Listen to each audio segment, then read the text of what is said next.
Hello and welcome to the selahpoetry podcast. My name is Rory Hatchell. This is episode 61. So, about 2 weeks ago, we talked about this concept of showing up. I'm still in the midst of NaNoWriMo. So, I'm trying to write 50,000 words in a month, which is about a novella's length, and trying to get that done. And it's like super hardcore experience for me. I show up every morning and write for about an hour, which doesn't seem like a lot, but then you think about is it a lot? Was it a hard habit to form to wake up and work out every day for an hour? It's like this is pretty similar. A lot of concentration, a lot of intensity, a lot of intentionality. You can't have a lot of distractions. You have to really carve room.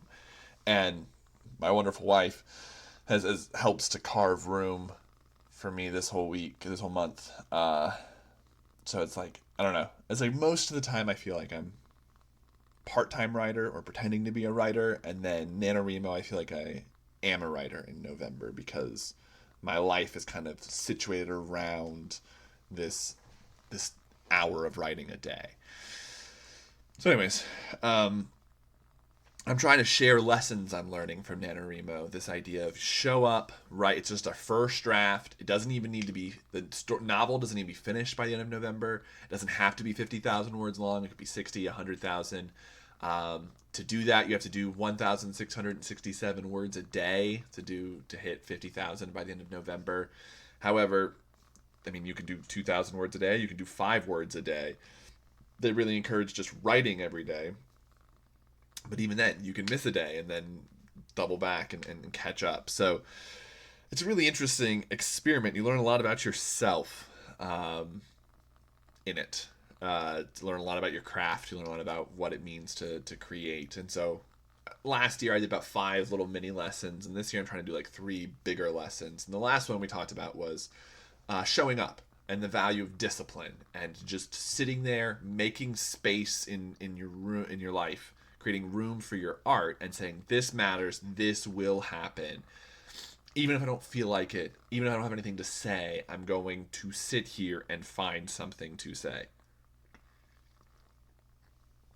Even if I just, for painting, if I just slap paint on and swirl it around with my brush and don't do anything conscious, or with writing, even if I just write over and over and over again, I don't know what to write, I don't know what to write, I don't know what to write.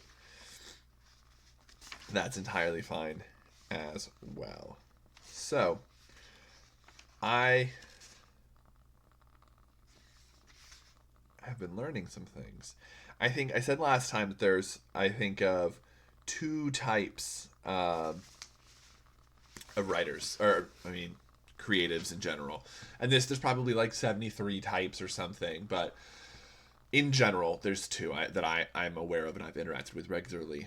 There's the kind of brooding, starving genius artist who's the perfectionist artist. I must create. It must be glorious. It must be for eternity. It must have longevity. And then there's your kind of manic pixie dream boy artist who is, I just kind of create for fun. I bedazzle. Look, I just painted this mural on my wall. Isn't that cool? And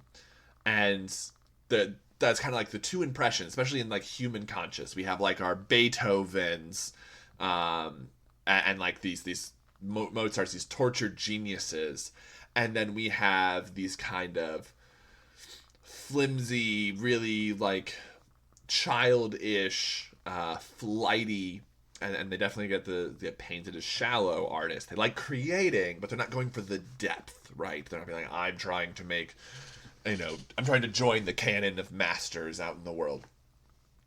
And these are our 2 poles. I think what I had to say last time, a lot of my tortured artist my tortured artists, even if they don't identify as such, my tortured artists were kind of nodding along, be like, yes, yes, yes, you must show up. And they've struggled a little bit because they're perfectionists, and so sometimes they're the ones who complain a lot about writer's block because nothing was perfect that day. And I think a lot of my more charismatic, go with the flow artists were really frustrated. Well, I don't have the muse. I don't want to go. If I don't feel like it, if I don't have anything to, if I don't feel like it, if it's not moving me, I'm not going to go. Today's talk is kind of the in reverse, because I'm going to talk today about the importance of being surprised, the importance of not having a plan, the importance of showing up and just seeing what happens. If showing up is the discipline is one part of it, its sister, its twin, is being surprised. Is you should show up every day to your work and be as diligent as possible, and then you should leave as much room as possible to be surprised by what comes out of you. And I think the more go with the flow artists are like, yes, absolutely, be surprised. Just don't overthink it. Just create. Just put something on the canvas. Just get your fingers dirty. Just get in there and play, right? And my tortured artists are a bit like, no, but what's the plan? And what's the purpose? And what's the grander scheme of this thing? These are my writers who do really extensive outlines before they go. I am a large consumer of fantasy literature. So this is our Tolkiens, right? Who create whole worlds and whole languages before they write stories in it. They are meticulously crafting everything. They want every moment of the dialogue. I mean, this is where you get into the difference between your free verse poet and your spoken word poet, who are like, yeah, this is just how I'm feeling, here it goes. And then you get your super meticulous, like, no, I want every bit of this to be in verse, and I want 17 internal rhymes, and I want there to be, if you just look at the first letter of every word, the first word of every line, it's going to spell out a secret message that's also important to what I'm doing. And I'm just, look how meticulously I'm crafting this. And they're like, no. I don't want to be surprised. I'm planning, right? One is kind of creating with the spirit, right? And saying like, just I'm showing up and seeing what happens. And the other is very much creating with the mind. And saying, I'm here to create something that I thought of, and I want you to have these ideas. I'm trying to transmute ideas to you, and that's really valuable to me. And I think both are important. You should be bringing your mind and your spirit to it. I think that's why you need the discipline and the surprise. I think you have to show up. That's bringing your mind to it. That's saying, I'm going to sit down and put forth the mental effort towards this every day. 3 times a week, 5 times a week, whatever it looks like for you, whatever works. However, you also have to say, I'm also just going to let something new come out of me that I didn't know was in me. And I think the important thing to do is to remember that all creation is an act of play. When we go to the divine, if we go to God and we look at, in the beginning, he created, and say, all right, why did God create? And we can get into all sorts of theological things about it's in his nature, about the nature of love. Love creates and love begets. And these are really beautiful concepts. But I also think at the end that God just enjoys our presence. He enjoys dwelling with his creations. It's fun to him. And that may be the strangest thing if you are someone who has been loaded with a lot of guilt from spirituality and a lot of behavior modification spirituality. The idea that God just enjoys you, that he thinks you're cool, he just wants to hang out with you, that he's funny, that he's fun. And I mean, there's a lot of silly examples, but you're like, if you want to see God's sense of humor, just look at the platypus, right? That's a sense of humor for sure. But Jesus plays pranks, right? Jesus being the Christian tradition's embodiment of God and human, Jesus plays pranks. When he returns from the dead and he shows up as a stranger to the apostles, and he's like, they're talking about, have you not heard what's going on in Jerusalem on the road to Emmaus? And Jesus in disguise, he's like, no, tell me about this. And then he disappears, right? Jesus has a sense of humor as well. And so to know that God is fun and that the divine can be fun. Sacred can be fun. Fun can be sacred, right? They're allowed to overlap. And I mean, in the garden, God just hung out with Adam and Eve. He walked with them. He wasn't going around telling them what to do. He wasn't fixing them. He was just enjoying them. And that's what we're called to do, is to just dwell with the divine. And that's what we originally were doing with our art. Again, I have the pleasure of being around this 2-year-old and 4-year-old that I'm raising, and they create just because it's cool, just because it's fun. I put blue on this dragon because blue is my favorite color, and I made him orange because orange is like fire. And they're not worried about this deep meaning. And they don't have this super plan. They are experimenting. Everything they do is an experiment to see what life is capable of. And that's intoxicating. They're like, did you know the world does this? Did you know when you mix blue and yellow, it makes green? Oh my gosh. Now, we're experienced people, us adults, so we're like, of course, young child, blue and yellow makes green. Thank you for your insight. But the child is discovering new things. The artist can have that. Did you know if you write a story in second person, it does this? It creates this dreamlike quality? So did you know that if you wrote dream sequences in second person, it makes them more vivid to the reader? And that's play. I just started trying second person. I just wrote a whole bunch of stories and you wake up and you find that your pants are on fire, and then your best friend, Billy, who you've known since middle school, comes in and throws milk all over you. And I'm just goofing around. I'm just experimenting with words. You can experiment with using no contractions. What happens when I don't use contractions?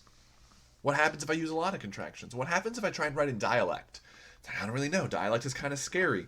That I kind of prefer to write going and not gonna, right? I am going to the store. I'm gonna the store. Or like, I'm going to. I'm gonna shop.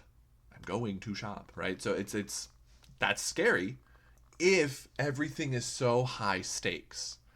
If I lose my sense of play, the world becomes too high stakes. And I have more time and more energy to play if I'm showing up every day to the page, to the canvas, to the stage. By showing up, I now have more time. We used to have this conversation when we ran a theater club at my high school with our students, that the sooner they memorized their lines and the sooner they memorized their blocking where they were standing, the sooner we could get to the fun part of acting, which is working on delivery and working on and playing with how you want this to come across and really digging into acting. We couldn't do that stuff until the boring part of just memorize your lines was done. And we couldn't, and so we had to do so many rehearsals without their lines memorized because it took so long that we just literally ran out of time to doing the more fun rehearsals of digging in deep. And then the rehearsals where we wanted to dig in deep, a lot of them still didn't have their lines memorized. So we still couldn't go as deep as we wanted. We lost the ability to play because the discipline part wasn't there. You have limited time on this planet. You're gonna die one day. I'm very sorry to inform you of this.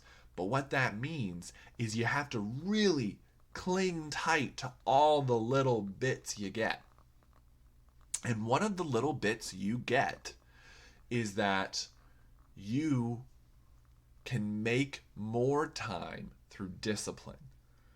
That because I show up every day and write 2,000 words, I have more words to edit down. I have more space to play. I can try a silly chapter because I did a whole lot of serious chapters, or I just put so many miles on the page that I now have kind of capital that I can cut some of it. And I can try some silly stuff, and I can goof around and all sorts of things. I can say, well, I'm kind of like done with my novel, so perhaps we're talking in January or something. It's like, I'm just going to try writing this little short story written entirely in third person limited, perspective. Or I'm going to hop back and forth. Or I'm going to try and write the dialogue as though it's a play. Just change the formatting. In this one short story, this is low stakes. But I have the time because I show up every day. If I only wrote once a week, that once a week becomes so high stakes and I have to get so much done during that once a week that I'm not allowed to play with my craft anymore. And that robs me of the opportunity to experiment and explore and see what I'm capable of. Because the big part of the be surprised aspect of this is you don't fully know what you're capable of. During the creative act, the conscience is doing a lot of work, right? Your actual thoughts. It is crafting a story, a text, an image, a dance. But your subconscious is like firing like crazy. This is why art is so emotional, because your subconscious, your memories, you are feeding so much of your hidden identity into what you do. That when you are acting and you play angry and then you find someone later, like a brother and sister that came to view, it was like, you were really channeling dad. And they're like, what? I was just being angry. It's like, yeah, but wasn't you angry? It was like dad angry. That was really interesting because it added this depth to the character that I really appreciated. You didn't do that on purpose. Your subconscious showed up. And it's really cool. I mean, that's when it feels like God is like hovering over the keyboard with me. Like his fingers are on mine because things I didn't plan in my conscious got snuck onto the page. Where it's like, man, this character is a lot like my best friend in high school who just kind of disappeared. Wow. Did not see that coming. But now I understand, now that I've kind of brought that to my conscious, that makes a lot of sense, and I can do a lot of things with that. But that just kind of came out of nowhere. I didn't know what that was. So, just like last time, I have a great Madeline L'Engle quote. And she's talking about creating characters. And she's been talking a lot about, in previous some context, about how characters just surprise you. And this happened for me. I think I've said this already. I had a character who I was sitting down to write, and I knew her personality and knew she was going to be kind of broody, a bit more stoic, a bit more detached. And I was writing her, and then she started, when the first line of dialogue, she signed it. She didn't say it. And I was like, what? Yeah. And it just kind of struck me. And I paused. I was like, yeah, I could have her be deaf. Yeah. That makes a lot of sense. And then she just kind of unfolded immediately, like just bloomed in my imagination as this deaf character. I did not plan for her to be deaf. My subconscious just brought her up that way. It's like, this is what she looks like. This is what this character is. Now, scientists will say that our subconscious works so much faster than our conscious. It's important. It's a survival mechanism so that we can get out of danger. That you realize that there's gas leaking faster than your conscious does. You realize that someone's exhibiting violent behavior and may attack you. You feel it in your body before you think it in your mind because the subconscious is triggering all that. It's moving faster than your conscious is. So leaving room for your subconscious to show up and be smarter than your conscious sounds really smart. So she says this: a character, a writer, and I'll say an artist, is a discoverer. And she splits up dis and coverer. He uncovers what is already there. Or he is an inventor, splitting up invent and or. He takes inventory of what is already there. He does not create ex nihilo, which means he doesn't make out of nothing. Everything's coming out of the artist.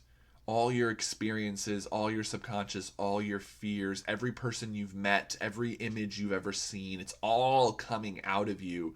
And there's so much information packed in there, you can't possibly be doing that consciously. So she goes on later to say, a character in a story may well be an amalgam of many people, some well known to the writer, some simply observed, and the creative below the surface mind. She has it all dashed together with hyphens. Creative below the surface mind will do the underwater work and send the character up to the surface when it's needed. It's a mysterious act of collaboration between intellect and intuition. And for me, intuition's a big red flag word because that's the Holy Spirit. That's Christ in me. That's this thing that dwells in me, that moves me to better and deeper things. Now, granted, I'm an INFJ, so I make my decisions by my intuition. That's how I operate in the world. So all my S's out there are like, what? No. And a lot of our creatives are S's, and they don't really like this idea of that. They're like, I want the intellectual part of creating. And I'm saying there is an intuitive part. There's this divine part, this dance between your divinity and your intellect. And you bring the intellect to the page every day. You show up. But you also leave room for the divine to show up. You carve out space in your life, and then you dance together. You just have fun. Because God won't be tamed. Let's be clear. You're not going to strap him to the page, shackle him to your text, and make it sacred and make it beautiful. He won't be caged. But he can be invited. And he does like to show up unannounced. He likes to surprise and delight. So if I were you, and I was looking for the muse, I would be there every day to write and perform my daily prayers, my alms, my tithes, bring them to the Lord, and then I would be totally surprised for him to do something bigger and better than I could imagine. I will play. I would be delighted when I'm surprised as I create. That's the big thing. Be surprised when you write, when you create. It's really beautiful. And it's my favorite thing about NaNoWriMo because I don't have the time. I didn't plan a whole novel. I don't have time between days. I sit down. I haven't thought about my novel since yesterday. I had a busy day. And I'm about to sit down and start writing. And I don't know what I'm going to write. I don't know what the plan is. I'm going to finish this chapter I'm on. Then I'm going to start the next chapter. I don't know what that's going to look like. I don't have the conversations mapped out. NaNoWriMo is forcing me to be surprised because I didn't have the time to plan it all. I had vague brushstrokes ideas of this novel, but because I am here every day, it's like the novel feeds me back. Feeds me. It's like the divine feeds me. It's like I'm rewarded for showing up. And I will say this has been some of the most fun writing I've had in months. Months. Because it's just me playing on the page. It's just me dancing with God. And the best thing is that if no one ever reads it, no one ever likes it, it doesn't sell, nothing ever happens, at least I danced. At least I enjoyed the act of creating because it was play, because it was surprising, because it was more than me. That's something worth going to. That's something worth digging in deep for. So, show up. But be surprised. Carve out room in your life, and God will fill it. That's how it works. I hope you have a great week. I hope if you are writing along, if you're doing NaNoWriMo, that it was a blast for you. And if you didn't, if it was agony, that's okay. There's next time. Salah.